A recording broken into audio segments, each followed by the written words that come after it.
Let's talk about church hurt. Church hurt, unfortunately, is a very real thing. It can cause trauma. Trauma probably worse than some of the things that can be caused by the world. Why? Because people expect church to be a safe space. They expect it to be a covering, a shield from the outside world. And for those of you that have experienced church hurt in some type of way, I'm not going to get into the specifics. You can fill in the blank of your own personal experience, or maybe even an experience that you heard of. Don't let the enemy chase you out of your true calling.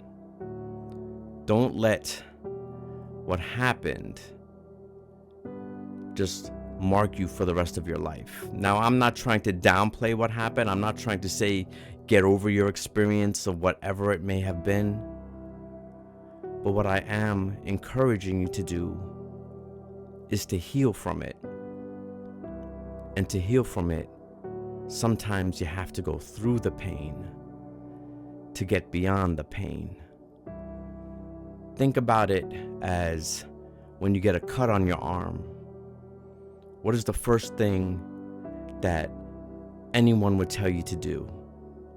They tell you to apply pressure to stop the bleeding. When you apply pressure, it's going to make that wound hurt even more.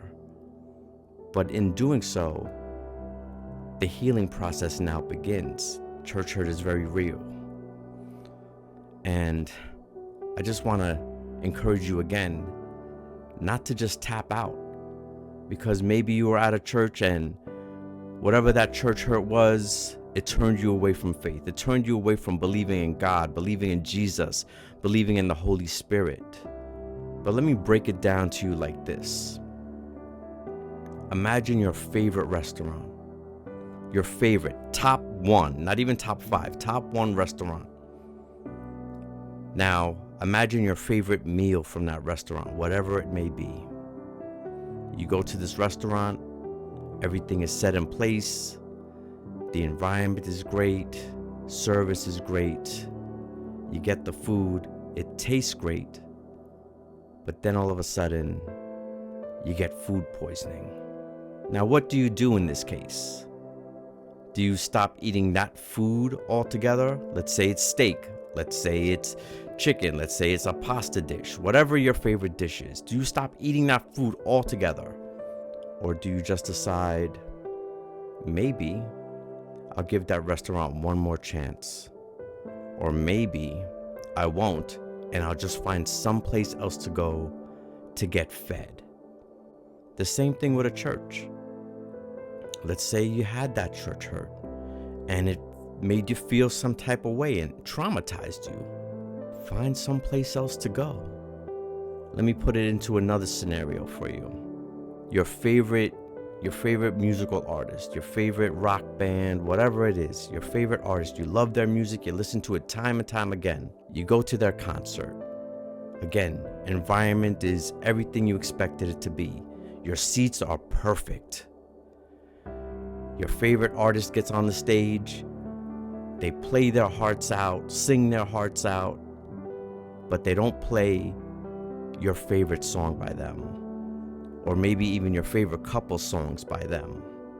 Do you stop listening to them altogether just because they didn't play your favorite song?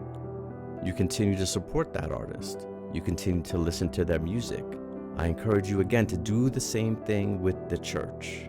If you were church hurt, if there was something in there that it didn't sit right, it didn't feel right to you, don't let that stop you from what God has intended for your life. Don't let the enemy lie to you and tie you up in his webs to make you believe that every church is the same way. Remember, Jesus called us to be salt.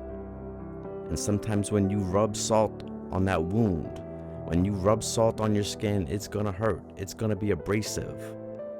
But the end result is nothing but to heal. The end result is nothing but to make it better. There's a verse in the Bible that says, iron sharpens iron. Now, when that iron gets sharpened, what do you think happens? There's small pieces of that iron that have to come off in order to make it sharp. You have to go through something to improve on something. Just wanted to share that with you today, because church hurt is real. Reach out to somebody if you're feeling church hurt. Reach out to somebody if you feel like something is just not right. Reach out to somebody if you've drifted and you're just trying to find the way back in. And as always, may God bless you. May God bless you all.